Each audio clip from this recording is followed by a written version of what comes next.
Hello अस्सलाम वालेकुम. How are you? I am good. आपको मेरी आवाज आ रही है? Yes, I can hear you. Yeah, okay. मेरी आवाज क्लियर है? Yes. Your voice is clear.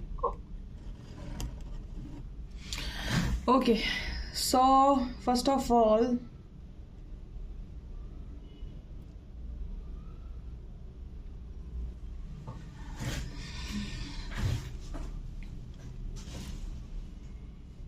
can you see the screen? नहीं, स्क्रीन ही दिख रही है। आप दिख रही हैं सामने। Okay.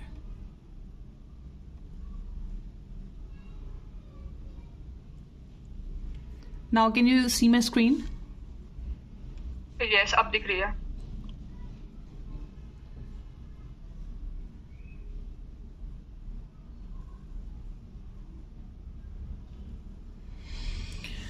Okay, so the first thing which is very important for O levels, do you know that what is the paper pattern of paper 1 and paper 2? Yes, paper 1 में 4 क्वेश्चन होते हैं, उसमें 2 मार्क, दो part A, part B, part C, D और E होता है ना। Yes, okay. So do you want me to just go through from like of the paper pattern, or you maybe just want to understand any topic if you want? तो क्या अभी तो mid term लिए हैं तो I know.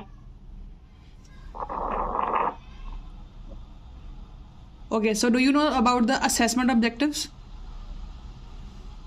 वही ना, application analysis वगैरह। Yes. यस, वो भी पता है।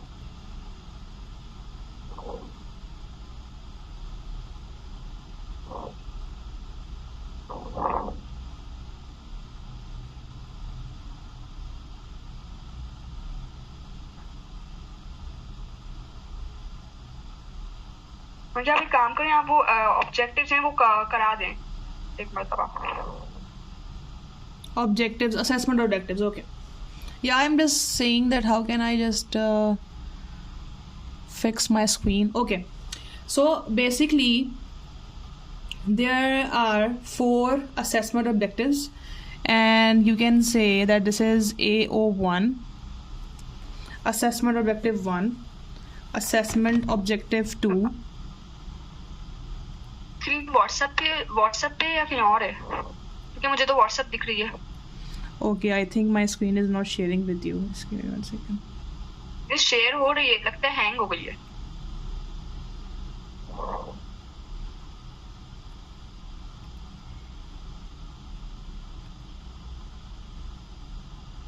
जी अब दिख रही है। अभी आप व्हाट्सएप पे है ना या आप पे कहीं और है? अभी मैं व्हाट्सएप पे हूँ, बट पहले I was sharing my OneNote. अच्छा, अभी आप व्हाट्सएप से हटे हैं, शायद अब पता लग जाए। ओके, 1 सेकेंड मैं दोबारा से शेयर करती हूँ. जी ठीक है। अब आपको हो रहा है? दिख रही है। हाँ, अब दिख रही है। ओके, सो बेसिकली हमारे पास पेपर में 4 असेसमेंट ऑब्जेक्टिव्स हैं. Okay, AO1, AO2, AO3 and AO4. कुछ क्वेश्चंस में it is obligatory to write AO1, कुछ क्वेश्चंस में हमें AO1 एंड AO2 दोनों लिखने पड़ते हैं. कुछ क्वेश्चंस में we have to write AO1, AO3 and AO2, और कुछ क्वेश्चन में हमें चारों लिखने पड़ते हैं. सो कौन से ऐसे क्वेश्चंस होंगे जहाँ पे हमें ये चारों ही AO1, A2, AO3, AO4 चारों लिखने पड़ेंगे? सो वो होंगे आपके 12 मार्क्स के क्वेश्चन. ठीक है, अब ये है क्या? हाँ, अब ये है क्या वो हम लोग डिस्कस करते हैं. ठीक है, और AO1, AO2 और AO3 आपको 8 मार्क्स के लिखने पड़ते हैं. सम टाइम अगर 8 मार्क्स के क्वेश्चन में एग्जामिनर ने बिजनेस का नाम लिया हुआ है, अगर एग्जामिनर ने बिजनेस का नाम लिया हुआ है तो फिर हम AO2 यूज़ करेंगे, मतलब एप्लीकेशन. अगर if he didn't use any business name, अगर उसने जर्नली एक क्वेश्चन पूछा हुआ है, ठीक है, for example if he will ask that analyse the 2 benefits of induction training, तो फिर आपने उसमें AO2 नहीं लिखना. You will not write any application there. Application means that you will not choose any example from the case.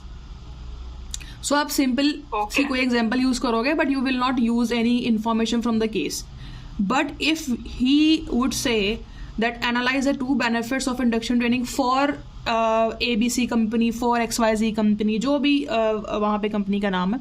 So if he will use the name of the company, so yes, in that condition, this is now this is obligatory and this is compulsory that you have to use AO2. It means application. Now it means that you have to take some information, a piece of like any context. You have to write your answer in the business context. आपको case में से कोई ना कोई example उठानी पड़ेगी. You have, maybe you can just take maybe any consequences or maybe any scenario. So you have to talk in the scenario. So आपको जो भी पॉइंट्स लिखने हैं आपको सिनेरियो के हिसाब से लिखने पड़ेंगे. ठीक है. बट अगर नहीं है तो आप ना लिखें, फिर सिर्फ AO1 और AO3 इट मीन्स एनालिसिस, आप जो है वो नॉलेज लिखें. That's it. ठीक है. अच्छा, 12 मार्क के क्वेश्चन में आपको चारों चीज़ें यूज़ करनी पड़ेंगी. अगेन अगर उसने बिजनेस का नाम यूज़ किया, most probably he will use a business name, वो बिजनेस का नाम यूज़ करेगा. ठीक है. तो अगर उसने बिजनेस का नाम यूज़ किया हुआ है so yes of course you will use AO4. ठीक है. और अगर उसने सॉरी AO2, ठीक है, आपको वो यूज़ करना पड़ेगा. ओके. मुझे आपसे एक बात पूछनी है कि ये क्वेश्चन नंबर जो पेपर 1 में पार्ट ई होता है उसमें अब ये आके हम लोग जरूर नहीं होता. Can you please because I think your voice was cut off, can you please repeat? मैं कह रही हूँ अब आपसे आ रही है आवाज? Yes, yes. हाँ, तो मैं कह रही हूँ कि वो जो पेपर 1 में पार्ट ई है अब उसमें हमें एप्लीकेशन यूज करना जरूरी नहीं हुआ ना? या अगर उन्होंने बिजनेस का नाम नहीं लिया हुआ so you will not use application. अगर लिया हुआ तो यूज करनी पड़ेगी, नहीं लिया हुआ तो नहीं यूज करेंगे आप. हमारी लिस्ट कही थी कि कोई न्यू फॉर्मेट आया है जिसमें आपको पार्टी में यूज नहीं करना पड़ता, तो वो इसी तरीके से है ना, क्योंकि मोस्टली वो लोग बिजनेस का नाम लेते ही नहीं. तो बिजनेस का नेम यूज होगा तो हम हाँ, बिजनेस का नाम यूज होगा तो आपको करना पड़ेगा. मोस्ट प्रोबेबली वो नहीं लेते. मैंने आपको स्टार्टिंग में बताया कि मोस्ट ऑफ द टाइम वो लोग नहीं लेते name. Okay, so AO1 is basically your knowledge. ठीक है. और नॉलेज में क्या क्या चीज़ें इंक्लूड होंगी. Now this is the question. So knowledge में इंक्लूड होंगी your definitions,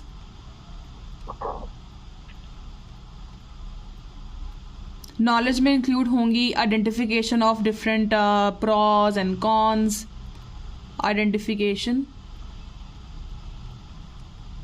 of may be benefits,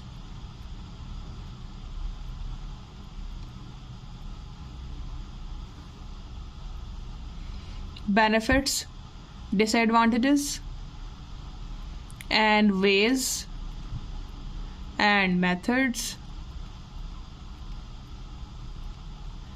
or maybe ways, methods, reasons, causes, effects.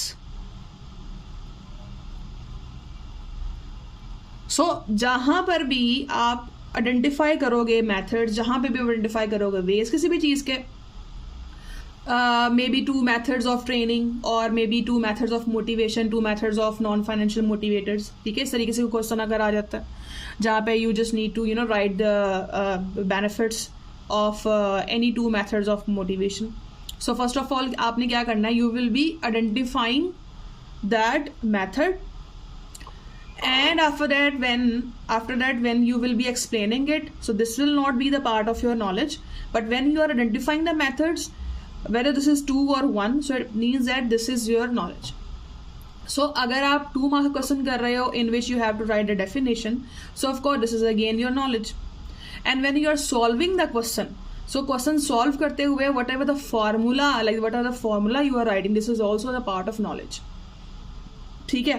जहाँ पे भी आप अपने फॉर्मूला यूज करें, लेट सपोज वर्किंग कैपिटल का फॉर्मूला लिख रहे हो आप, current assets minus current liabilities, और maybe somehow they maybe will ask you to write the to find out the maybe any ratio for current ratio और may be asset ratio. तो इस तरीके से अगर वो ratios के बारे में पूछ रहे हैं, रेशो को कोई फाइंड आउट करने के लिए कह रहे हैं एसेट रेशो, तो वहाँ पे भी अगर आप एसेट रेशो का फॉर्मूला लिखे, this is also the part of your knowledge. ठीक है. तो यानी कि वो जो आपको कैलकुलेशन वाले क्वेश्चन दिए हुए होते हैं वहाँ पर भी आप जो फॉर्मूला लिख रहे हो, this is also your knowledge. ठीक है. तो रीजंस को आप आइडेंटिफाई कर रहे हैं, कॉजेस को आइडेंटिफाई कर रहे हैं, अफेक्ट्स को आइडेंटिफाई कर रहे हैं, बेनिफिट्स को आइडेंटिफाई कर रहे हैं, डिसएडवांटेजेस को आइडेंटिफाई कर रहे हैं. किसी भी चीज़ की जो आइडेंटिफिकेशन है, दिस इज योर नॉलेज. ठीक है. फिर उसके बाद जो सेकंड है आपके पास, इसके बारे में तो I hope you already know about it, application. Okay, application में this is basically based on your examples from the case.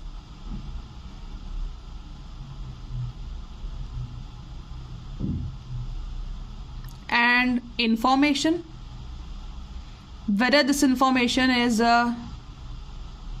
qualitative or quantitative.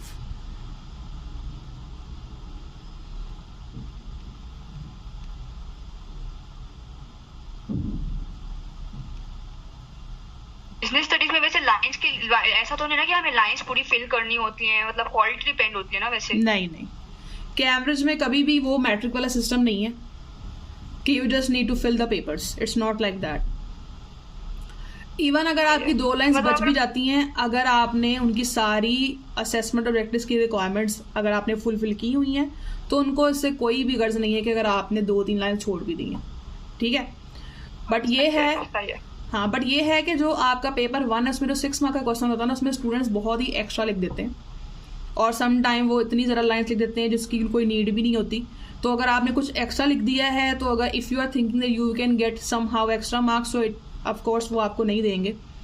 मतलब अगर आपने एप्लीकेशन का 2 मरतबा यूज़ कर लिया है, या अगर आपने बेनिफिट्स उन्होंने 1-2 पूछे थे, आपने 3 बता दिए, तो इट्स नॉट लाइक दैट कि वो एनालिसिस के आपको एक्स्ट्रा मार्क्स दे देंगे। तो वो जो भी आपने, जो उनकी रिक्वायरमेंट थी एनालिसिस की, 2 उन्होंने आपसे बेनिफिट्स पूछे, उसको एनालाइज करना था, वो आपने किया हुआ है, तो ठीक है। इवेलुएट करना था आपने एक बार, एंड फिर आप जस्टिफिकेशन देते हो, this is the your part of your evaluation. तो अगर आपने वो इवेलुएट बहुत ही ज़्यादा लंबा कर दिया हुआ है, तो इट्स नॉट लाइक दैट कि वो आपको कोई एक्स्ट्रा मार्क्स दे देंगे। अगर आपने इवेलुएट सही किया, जस्टिफाई किया हुआ अपने पॉइंट को, तो वो आपको उसके मार्क्स देंगे। ज़्यादा लिखने के या कम लिखने के कोई मार्क्स नहीं होते, बस जो चीज़ें रिक्वायर हैं वो कंप्लीट होनी चाहिए। This is what they want from us. ज़्यादा हो गया तो वो स्कैन होगा क्या, अगर लाइन से ज़्यादा लिख दिया तो? नहीं, वो लाइन से अगर ज़्यादा लिख दे तो उसमें कोई वो ऐसा कोई प्रॉब्लम नहीं होगा। मतलब ऐसा नहीं है कि अगर आपने लाइन्स वहाँ पे 4 थी, अगर आपने लेट सपोज कोई 5th है, अगर आपने साइड पे कहीं उसके नीचे करके लिख दिया है, तो वो नेगेटिव मार्किंग नहीं होगी उसकी। बिकॉज देखो इसमें भी ये डिपेंड करता ना आपकी राइटिंग कैसी है। It's not like that you are breaking any rule. आपकी राइटिंग कैसी, कुछ स्टूडेंट्स बहुत बड़ा लिखते हैं, कुछ बहुत ज़्यादा स्पेस डालते हैं, ठीक है। तो ये रीजंस कुछ ऐसी होती है जिसकी वजह से वो सम टाइम हमारी लाइन्स ज़्यादा लिखी रहती हैं। तो वो लाइन्स ज़्यादा लिखने के पीछे हमेशा रीज़न ये नहीं होती कि वो हमने ज़्यादा लिख दिया है, वो इसलिए भी हुआ है कि शायद हमारी राइटिंग थोड़ी सी बड़ी है या स्पेस से ज़्यादा लेते हैं हम लोग, तो इस रीज़न की वजह से हो सकता है। बट वो बस देखेंगे कि आपने उनकी रिक्वायरमेंट पूरी की हुई है, तो वो आपको उसके लेवल्स के हिसाब से मार्क्स दे देंगे।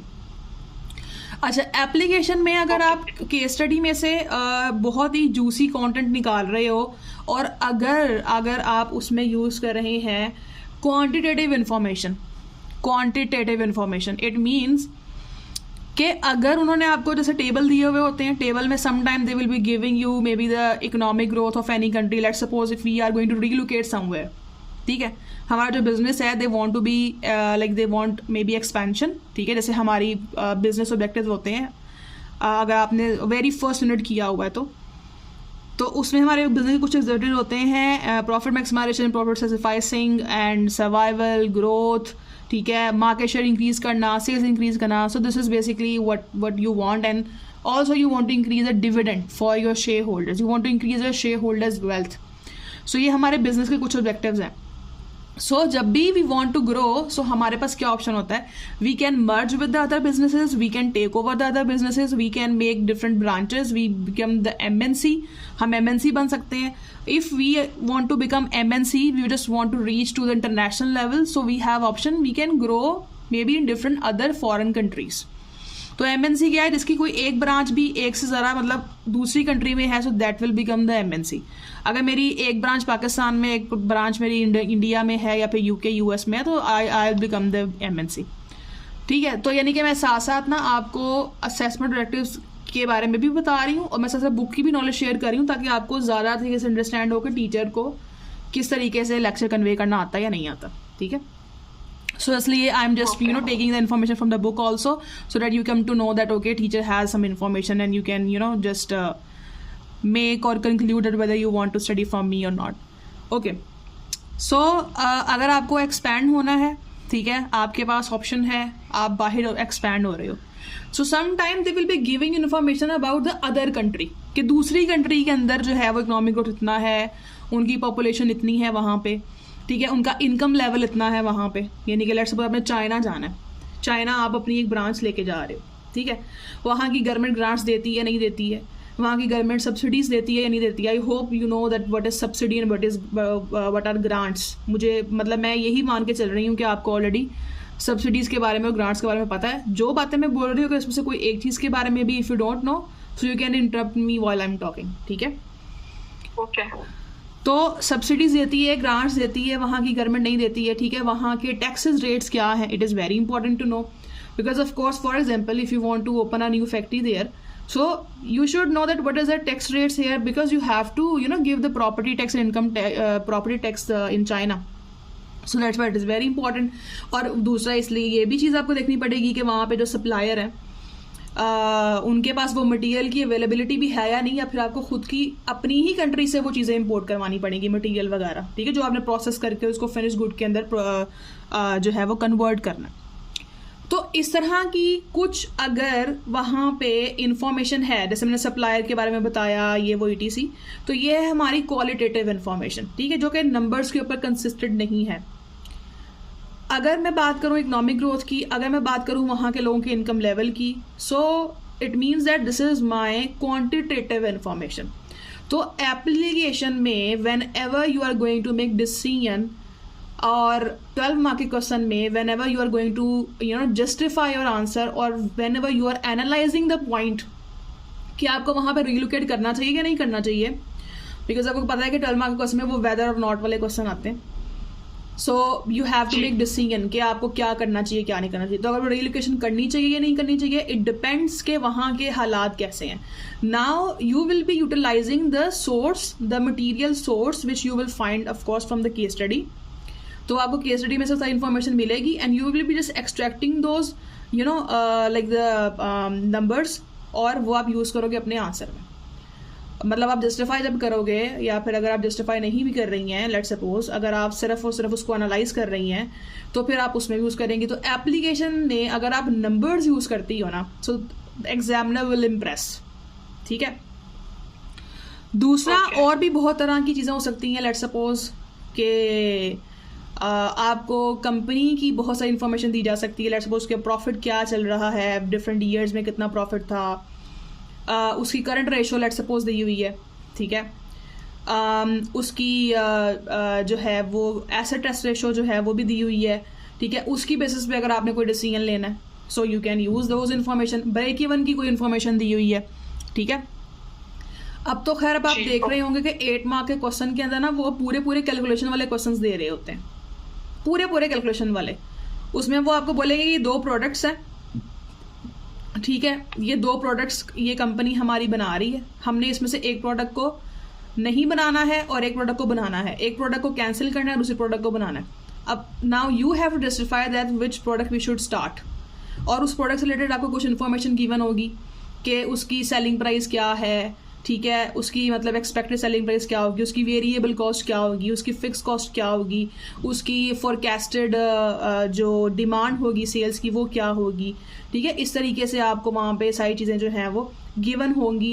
एंड नाउ वो आपने सारी कैलकुलेशंस करनी है कि इसका ब्रेक इवन क्या आ रहा है, इसका प्रॉफिट कितना आएगा, इसकी टोटल कॉस्ट कितनी बन रही है, इसकी फिक्स कॉस्ट कितनी बन रही है, इसका जो मार्जिन है वो कितना बन रहा है. ठीक है, इस तरह की इंफॉर्मेशन आपने खुद से वहाँ पे सॉल्व करनी है, और उन कैलकुलेशंस की बेस पे now you have to make the decision. But जब भी आपने डिसीजन बनाना है, तो आपने ज़रूरी नहीं कि जो अपने ऊपर कैलकुलेशंस की हुई हैं आपने उसी की बेस पर डिसीजन बनाना. नहीं, जब आप जस्टिफाई कर रहे होगे लाइक इन योर इवैल्यूएशन वाला पैराग्राफ, तो वहाँ पे जस्ट मेक श्योर कि आप मैक्सिमम क्वालिटेटिव इंफॉर्मेशन भी यूज़ करो. ठीक है, इट मीन्स के लेट्स सपोज कि जैसे एक केस स्टडी थी रिसेंटली मैंने पेपर एक स्टूडेंट्स को करवाया था. तो उसमें एक था कि वो कोई बेकरी थी और उन्होंने पेस्ट्रीज़ बनानी थी, कप केक बनाने थे और या फिर लार्ज केक्स. ठीक है, वो बनाने थे. तो उन दोनों में से कोई एक चूज़ करना था. तो कप केक्स की सेलिंग बहुत ज़्यादा थी, लार्ज केक की सेलिंग बहुत कम थी. तो वहाँ पे लार्ज केक ज़्यादा बेटर वे में मतलब प्रॉफिट दे रहा था, और जो कप केक्स हैं वो उतना प्रॉफिट नहीं दे रहे थे क्योंकि उनकी सेलिंग प्राइस भी कम थी। तो एट द एंड जब हमने एक जस्टिफाई करना था कि हमें या तो लार्ज केक बनाएं या फिर कप केक्स, तो उसमें यह है कि लार्ज केक्स जो हैं वो मोस्टली क्या होता है कि वो ओकेजनली बिकते हैं, मतलब जैसे कोई बर्थडे आ गई किसी की, या फिर लेट सपोज कि कुछ मतलब जैसे कोई किसी की एनिवर्सरी आ गई, या फिर लेट सपोज कोई हैप्पी न्यू ईयर, इस तरह के जो ट्रेडिशंस जो डिफरेंट ओकेजन्स होते हैं, तो वो सिर्फ उसमें ही सेल होगा और नॉर्मली वो सेल नहीं हो रहा होगा। ठीक है, तो इस बेसिस पे भी डिसीजन आप ले सकते हो कि वो नॉर्मली तो उसकी सेलिंग होगी नहीं, तो फिर हम लोग बिला वजह जो लेबर है वो उसको हर वक्त रखें, जबकि उन केक्स की ज़रूरत तो ओकेजनली पड़ सकती है। मतलब आप एक मौका बना कर रख दो, रोज़ रोज़ वो बड़े केक कोई भी नहीं लेके जाता, बट कप केक जो है वो लोग मोस्टली सफ़र के टाइम पे, मतलब जो शाम का नाश्ता होता है, ब्रेकफास्ट में भी लोग बहुत ज़्यादा यूज़ करते हैं। सो उनकी जो है वो एक्सपेक्टेड डिमांड बहुत ज़्यादा है। तो यानी कि मैंने वहाँ पे सिर्फ और सिर्फ वो वाली इन्फॉर्मेशन यूज़ नहीं करवाई कि वहाँ पे सेलिंग प्राइस क्या है, वहाँ पे वेरिएबल कॉस्ट कितनी है, किस केक के कितना प्रॉफिट आ रहा है, किस केक की कितनी डिमांड है। तो इस तरीके से आपने कुछ क्वालिटेटिव इन्फॉर्मेशन भी यूज़ करनी है, एंड देन आप जस्टिफाई करोगे कि आपको ये बनाना चाहिए या फिर नहीं बनाना चाहिए। इन बेसिस जस्टिफिकेशन में ये थे ना कि हम इस चीज के फेवर में क्यों हैं, हम दूसरी चीज को रिजेक्ट क्यों कर रहे हैं। हाँ जी, इवैल्यूएशन में यही होगा। सही है। AO3 is your analysis. Analysis is basically the chain between the cause, effect, and consequences.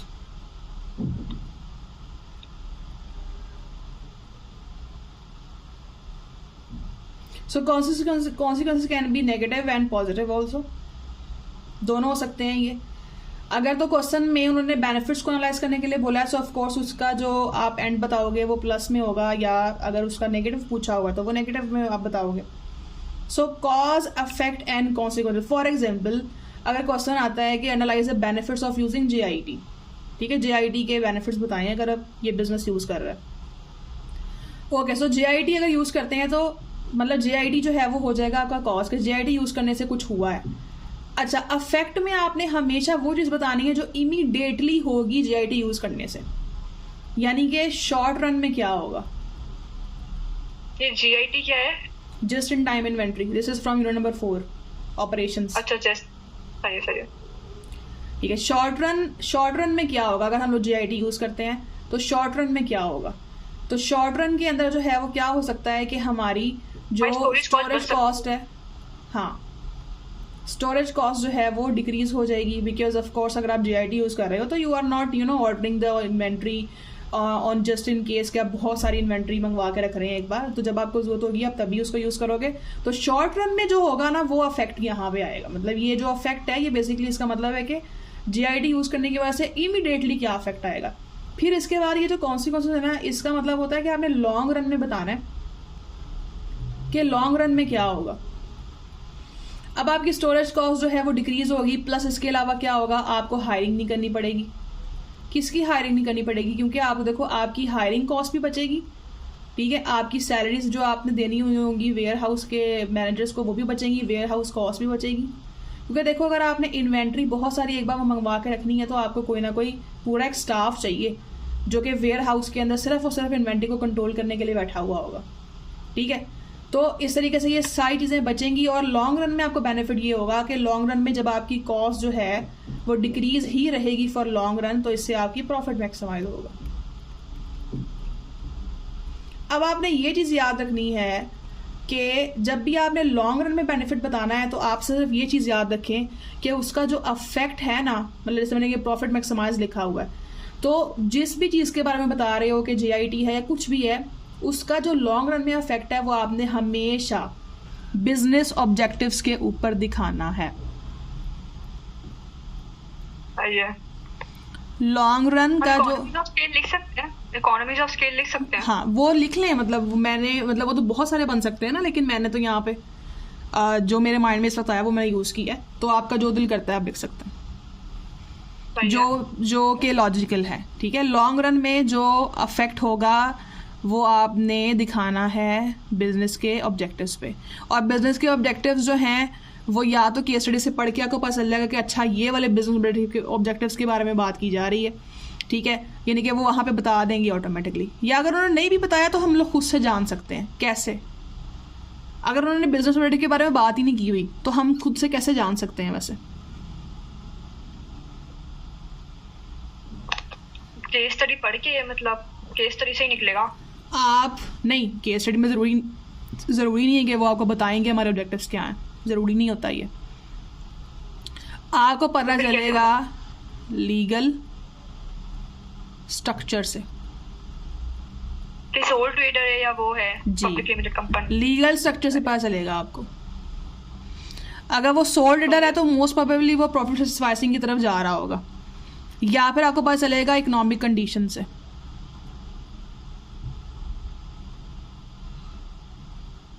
Because अगर वहाँ पे इकोनॉमिक रिसेशन का टाइम है तो मोस्ट प्रोबेबली वो लोग सर्वाइवल मोड में होंगे। हाँ जी, सर्वाइवल मोड में होंगे, ठीक है। अगर वो पीएलसी है तो मोस्ट प्रोबेबली वो एक्सपेंशन में जा रही होगी, या वो अपने शेयर होल्डर्स की वैल्यू को इंक्रीज करना चाह रही होगी, मतलब उनकी वेल्थ को इंक्रीज करना चाह रही होगी। अच्छा, तो ये बहुत ही इंपॉर्टेंट चीज़ें जो मैंने आपको बता दी, और साथ साथ मैंने आपको तकरीबन पूरी बुक में मैंने ट्राई की है कि जितने मैक्सिमम पॉइंट्स हो सकते थे यहाँ पे हम लोग डिस्कस कर लें। तो आई होप कि अब आपको थोड़ा सा जो है वो पता चल चुका होगा कि मेरा टीचिंग स्टाइल कैसा है और किस तरीके से मैं अंडरस्टैंड करवाती हूँ। तो अब ये जो AO4 है तो मैं यहाँ पे इसको छोड़ रही हूँ। जब हमारी नेक्स्ट क्लासेस स्टार्ट होंगी so we can discuss this last assessment objective in the next classes, ठीक है। अच्छा, मुझे आपसे बात पूछनी थी कि वो आप हमें वो क्या होमवर्क देंगी, मतलब केस स्टडीज का?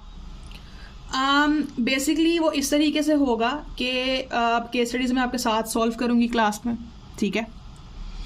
उसमें जैसे मैंने 8 मार्क का क्वेश्चन एक सॉल्व किया, 12 मार्क का क्वेश्चन एक सॉल्व किया, उसके बाद मैं आपको जो रह जाएंगे, मतलब हो सकता है कि मैं आपको बोलूँ ये 2-3 क्वेश्चन आप अब कर लें, ठीक है। तो लेकिन उसमें ये होगा कि पूरा पेपर आपको सॉल्व करने के लिए नहीं मिलेगा, मैं आपके साथ सॉल्व करूँगी। हम अपनी जो केस स्टडी होगी वो मिल के डायसेक्ट करेंगे, ठीक है, कि किस तरीके से, क्योंकि देखो पेपर 2 में ऐसा होता है कि ना आपको खुद से ना इतना कुछ करने की ज़रूरत नहीं होती, सारे आंसर्स आपको केस स्टडी में से ही मिल जाते हैं, ठीक है। लेकिन वो आंसर आपको केस स्टडी में तभी मिलेंगे जब केस स्टडी पढ़ने की प्रैक्टिस होगी और उसको डायसेक्ट करने की प्रैक्टिस होगी। हम एक एक लाइन में से आंसर्स निकालेंगे कि अगर ये यहाँ पे ये बात बोल रहा है तो ये बात जो है वो दूसरे किसी और क्वेश्चन के अंदर कैसे यूज़ की जा सकती है, ठीक है। तो इस तरीके से हम एप्लीकेशन यूज़ करना सीखेंगे, एप्लीकेशन किस तरीके से यूज़ करते हैं जब केस स्टडी को डायसेक्ट करेंगे। तो इसलिए मैं स्टूडेंट्स को केस स्टडी अपने साथ करवाती हूँ। जैसे मैंने आज एक पूरा क्वेश्चन करवा दिया, जैसे 8 मार्क का भी 12 मार्क का भी, तो फिर मैं हो सकता है उनको बोलूँ कि 2 और 3 आप यहाँ जो है वो घर से करें, 4th हम लोग दोबारा करेंगे यहाँ पे। तो इस तरीके से तो अगर जो बचे हुए क्वेश्चन है हम आपको चेक करा सकते हैं? हम मतलब आप अकेली नहीं है? अच्छा, मतलब मैं ही पढ़ रही हूँ ना क्लास में, तो हाँ मैं चेक करा सकती हूँ? हाँ जी, आप चेक करवाएंगे, आपको उसके मार्क्स मिलेंगे, उसमें जो आपकी मिस्टेक्स होंगी उसको यहाँ पे डिस्कस किया जाएगा। आप फर्स्ट टाइम ले रहे हो ऑनलाइन क्लास?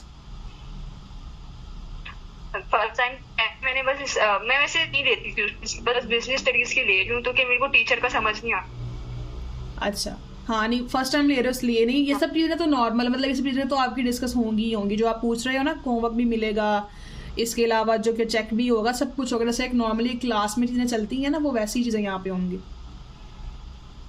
जी, बस मुझे आइडिया नहीं ना, इसलिए पूछ रही हूँ। हाँ, नहीं सारा वही होता है जो एक तरीके से आपकी अकेडमीज में या स्कूल्स में होता है। सही है, मैं आपको बस अभी अपने पेरेंट्स से डिस्कशन करके बता देती हूँ। सही है, हाँ चलें, ठीक है, ओके, अल्लाह हाफ़िज़। 10,000 है ना फीस? 10,000 जी जी, फीस 10,000 है ना? जी, सही है, ठीक है, ओके, अल्लाह हाफिज़। अल्लाह हाफ़िज़।